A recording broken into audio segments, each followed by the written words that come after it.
Hello friends, नमस्कार। कैसे हैं आप लोग? उम्मीद करता हूँ नए साल में खुश होंगे और अपने जीवन को बेहतरीन करने में लगे हुए होंगे। तो आज हम अपने YouTube channel GDS GK classes के माध्यम से 2024 के लिए नए साल पे हार्दिक शुभकामना देता हूँ और जल्द ही आप किसी भी एग्ज़ाम में सिलेक्ट हो जाएं, यह हमारी कामना रहेगी। तो दोस्तों, आज हम इस जो सीरीज में बात करेंगे एसएससी जीडी के साथ साथ यूपीएसआई, ठीक है, 2024 का जो नोटिफिकेशन आया है, और यूपी कांस्टेबल 2024, इन सभी एग्जामों के लिए सामान्य हिंदी व्याकरण का टेस्ट सीरीज लेके आए हैं, जो आपको बहुत ही पसंद भी आएगा और बहुत ही इंपॉर्टेंट टेस्ट सीरीज है। ठीक है, इसमें सभी हिंदी के क्वेश्चन आ जाएंगे। तो आप सभी हमारे साथ जुड़े रहिए। नए साल में एक नए उमंग की तरह आप आगे बढ़िए और जल्द ही सिलेक्शन लीजिए। ठीक है, ये हमारी कामना रहेगी। और इस चैनल के माध्यम से आप जानते हैं डेली आपको सभी क्लास दी जाती है, जैसे स्टडी जी के, हिंदी ग्रामर हो, चाहे एसएससी जीडी, यूपी यूपीएसआई हो। ठीक है, तो स्टार्ट करेंगे पहले क्वेश्चन से। पहला क्वेश्चन है आपका कि शुद्ध वर्तनी वाला शब्द इनमें से कौन है। तो दोस्तों, इनमें से अगर जो हम शुद्ध वर्तनी वाला शब्द देखेंगे, तो इनमें से जो आपका विकल्प ए है, ठीक है, जो विकल्प ए है, ये इसका सही उत्तर हो जाएगा। कि अगर जो हम भागीरथी देखेंगे, तो भागीरथी आपका जो सही वर्तनी है वो इस तरह से लिखा जाता है। ठीक है, तो शुद्ध वर्तनी इसमें से विकल्प ए है, भागीरथी। चलिए अगले क्वेश्चन की बात करेंगे। निम्नलिखित में से शुद्ध वर्तनी वाला शब्द कौन है। तो इसमें से दोस्तों शुद्ध वर्तनी वाला जो शब्द है, कवित्री, कवियत्री, कवियत्री नहीं है, ये आपका हो जाएगा कवित्री। ठीक है, एक कवि होता है और कवि का अपोजिट क्या हो जाएगा आपका, कवयित्री। ठीक है, और जैसे कवि आपका क्या हो जाता है, पुरुष में हो जाएगा। ठीक है, और जो कवित्री होती है ये महिला में हो जाएगी। ठीक है, या ठीक है, ये पुरुष है, ये महिला में होता है। ठीक है, जो महिलाएं होती हैं, कविता कहती हैं, उनको कवित्री कहा जाता है। जो पुरुष होते हैं और कविता कहते हैं, उनको कवि कहा जाता है। ठीक है, तो ये जो सही है आपका विकल्प बी, वर्तनी की दृष्टि से। अगला क्वेश्चन देखिए कि वर्तनी की दृष्टि से शब्द का शुद्ध रूप इनमें से कौन सा होगा। तो दोस्तों, इनमें से वंदना, वंदना, वंदना, वंदना, ठीक है, तो इसमें से अगर जो सही आप वर्तनी का रूप देखेंगे, तो आपका वंदना है। ठीक है, जो आपका यहाँ पे विकल्प सी दिया हुआ है कि वंदना आपका ऐसे ही रहता है लिखा हुआ। ठीक है, तो सही उत्तर होगा यहाँ पे आपका विकल्प सी।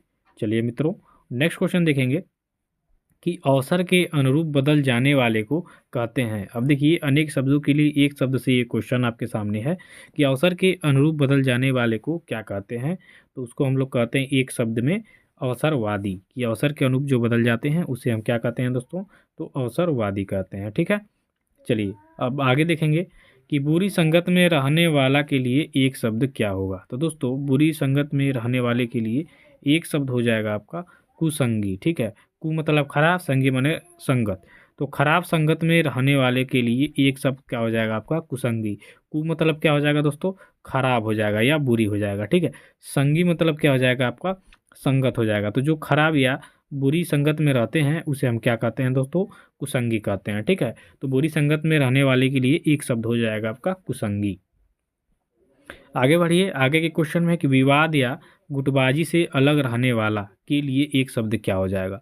तो विवाद या गुटबाजी से अलग रहने वाले के लिए एक शब्द देखेंगे तो हो जाएगा आपका तटस्थ। क्या हो जाएगा, तटस्थ, तटस्थ। ठीक है, तटस्थ अर्थात विवाद या किसी भी गुटबाजी से अलग रहने वाला।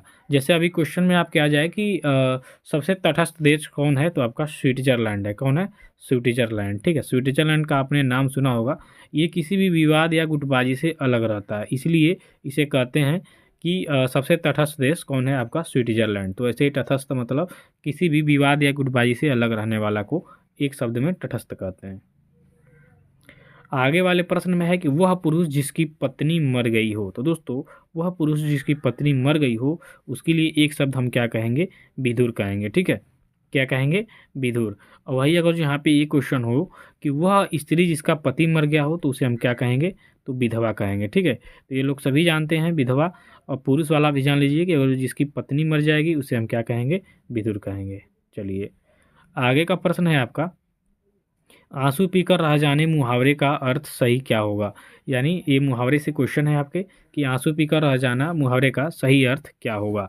तो दोस्तों, आंसू पीकर रह जाना मुहावरे का अर्थ हो जाएगा आपका चुपचाप दुख सह लेना। ठीक है, जो चुपचाप दुख सह लेते हैं उसके लिए मुहावरे में कहा जाता है आंसू पी के रह जाना। तो सही उत्तर हो जाएगा यहाँ पे आपका विकल्प डी।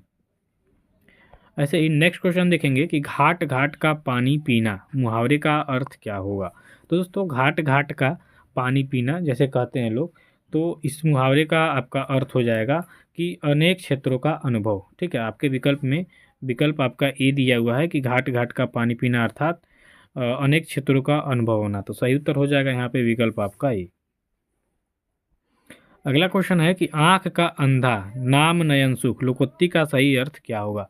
तो दोस्तों आंख का अंधा और नाम नयन सुख, ठीक है, इस मुहावरे का अर्थ हो जाएगा आपका गुण के विरुद्ध नाम होना। ठीक है, गुण के विरुद्ध नाम होना। तो सही उत्तर हो जाएगा यहाँ पे आपका विकल्प बी। अगला क्वेश्चन है वक्ता शब्द का विलोम क्या हो जाएगा। तो दोस्तों वक्ता, वक्ता मतलब ज़्यादा बोलने वाला, बोलने वाला, तो इसका हो जाएगा आपका श्रोता। ठीक है, वो जो बोल रहा है तो उसे सुनने वाले भी चाहिए, तो विलोम क्या हो जाएगा उसका श्रोता। ठीक है, सही उत्तर होगा यहाँ पे आपका विकल्प सी। अगला क्वेश्चन है कि मूक का विलोम शब्द क्या होगा। मूक, मूक मतलब नहीं बोलने वाला होता है। ठीक है, तो जो ज़्यादा बोलने वाला होगा वही विलोम होगा इसका। तो वाचाल, वाचाल मतलब बोलने वाला। ठीक है, वाचाल मतलब बोलने वाला, मूक मतलब नहीं बोलने वाला, और वाचाल मतलब बोलने वाला। तो सही उत्तर होगा यहाँ पे आपका विकल्प डी। नेक्स्ट क्वेश्चन देख लेंगे, निर्मल का विलोम शब्द क्या होगा। तो दोस्तों निर्मल का विलोम शब्द हो जाएगा आपका मलिन। ठीक है, क्या हो जाएगा मलिन। सही उत्तर होगा यहाँ विकल्प आपका ए। अगला क्वेश्चन है सन्यासी का विलोम क्या होगा। तो सन्यासी का दोस्तों विलोम हो जाएगा आपका गृहस्थ। सही उत्तर हो जाएगा यहाँ पे विकल्प आपका बी, गृहस्थ। ये सन्यासी का आपका विलोम क्या हो जाएगा गृहस्थ। चलिए नेक्स्ट क्वेश्चन की तरफ चलेंगे कि उन्नति का विलोम क्या होगा। तो दोस्तों उन्नति का विलोम यहाँ पे हो जाएगा आपका अवनति। क्या हो जाएगा अवनति। सही उत्तर होगा यहाँ पे आपका विकल्प सी कि उन्नति का आपका विलोम क्या होगा अवनति। अगले क्वेश्चन में है कि निम्न में से कौन सा पहाड़ का पर्यायवाची नहीं है। तो इसमें से पहाड़ का पर्यायवाची कौन नहीं है, तो अचला। ठीक है, बाकी आपके अचल, गिरी और पर्वत ये सभी तीनों क्या हैं आपके पहाड़ के पर्यायवाची हैं, लेकिन जो आपका अचला है, ठीक है, ये अचला आपके पहाड़ का पर्यायवाची नहीं है। तो सही उत्तर होगा यहाँ पे आपका विकल्प डी। चलिए अगले क्वेश्चन की बात करेंगे। तो आपका अगला क्वेश्चन है कि निम्नलिखित में से कौन सूर्य का पर्यायवाची नहीं है। तो दोस्तों इनमें से सूर्य का पर्यायवाची कौन नहीं है, तो आपका हिमकर नहीं है। ठीक है, हिमकर। बाकी आपके दिनकर, दिवाकर और प्रभाकर ये तीनों आपके सूर्य के पर्यायवाची हैं। ठीक है, लेकिन जो आपका हिमकर है ये सूर्य का पर्यायवाची नहीं है। तो इसलिए इसका सही उत्तर हो जाएगा आपका विकल्प ए कि निम्नलिखित में से सूर्य का पर्यायवाची हिमकर जो है नहीं है। बाकी आपके दिनकर, दिवाकर और प्रभाकर ये तीनों चीज़ें आपके सूर्य का पर्यायवाची होते हैं। अगला क्वेश्चन है कि निम्नलिखित में से कौन बिजली का पर्यायवाची नहीं है। तो इसमें से बिजली का पर्यायवाची कौन नहीं है, बाकी इनमें से 3 को होंगे लेकिन एक नहीं होगा। ठीक है, तो देखिए जो चंचरी है, ठीक है, चंचरी ये आपके बिजली का पर्यायवाची नहीं है। क्या चंचरी। बाकी आपके तड़ित, चंचला और सौदामिनी, ठीक है, ये तीनों तड़ित और चंचला और सौदामिनी ये आपके बिजली के पर्यायवाची हैं, लेकिन जो चंचरी है ये आपके बिजली का पर्यायवाची नहीं है। तो सही उत्तर होगा यहाँ पे आपका विकल्प बी। अगले क्वेश्चन में है कि निम्न में से कौन सा शब्द पक्षी का पर्यायवाची नहीं है। तो दोस्तों पक्षी का पर्यायवाची इनमें से कौन नहीं है, तो आपका पंथी हो जाएगा। ठीक है, पंथी आपके पर्यायवाची नहीं है किसका, पक्षी का। बाकी द्विज, खग और विहग ये आपके तीनों क्या हैं पक्षी के पर्यायवाची हैं। ठीक है, लेकिन जो पंथी है ये आपके पक्षी का पर्यायवाची नहीं है। तो सही उत्तर हो जाएगा यहाँ पे आपका विकल्प सी। अगला क्वेश्चन है कि कपड़ा का पर्यायवाची शब्द बताइए। तो दोस्तों यहाँ पे कपड़ा का पर्यायवाची अगर जो देखेंगे तो इसमें से जो कपड़ा का पर्यायवाची हो जाएगा वो हो जाएगा आपका वसन। वसन जो होता है यह आपके कपड़ा का पर्यायवाची होता है। ठीक है, वसन किसका पर्यायवाची होता है दोस्तों, आपके कपड़ा का। ठीक है, देखिए ये काफ़ी ज़्यादा इम्पोर्टेंट है सीरीज जो चली है। तो ये सीरीज है आपकी जिसमें आप यूपीपी कांस्टेबल, ठीक है, यूपीएसआई, ठीक है, और एसएससी जीडी इन सभी का एग्ज़ाम आपका फरवरी मार्च में है।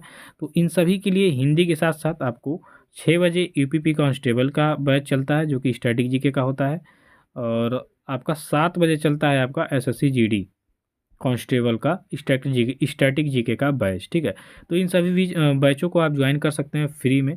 आपको करना क्या है, आप यूट्यूब पे जाके सीधे सर्च करेंगे जी जी के और क्लासेस, ठीक है। जी जी के क्लासेस सर्च करेंगे तो आपको लोगों का सही चैनल आ जाएगा, आप सब्सक्राइब कर लेंगे। प्लेलिस्ट बना हुआ है, जाके आप प्लेलिस्ट में देख सकते हैं दोस्तों। हिंदी का भी बना है, यूपीपी का बना है, ठीक है, एसएससी जीडी का बना है। तो सारे चीज़ों का जो है आपका बना है। बस आपको जाके क्या करना है, वहाँ पे सर्च करना है और ज्वाइन कर लेना है। तो आज के वीडियो में बस इतना ही, मिलते हैं नेक्स्ट वीडियो में। और फिर से एक बार आपको सभी लोगों को 2024 के नए साल की हार्दिक शुभकामनाएं। धन्यवाद, थैंक यू सो मच।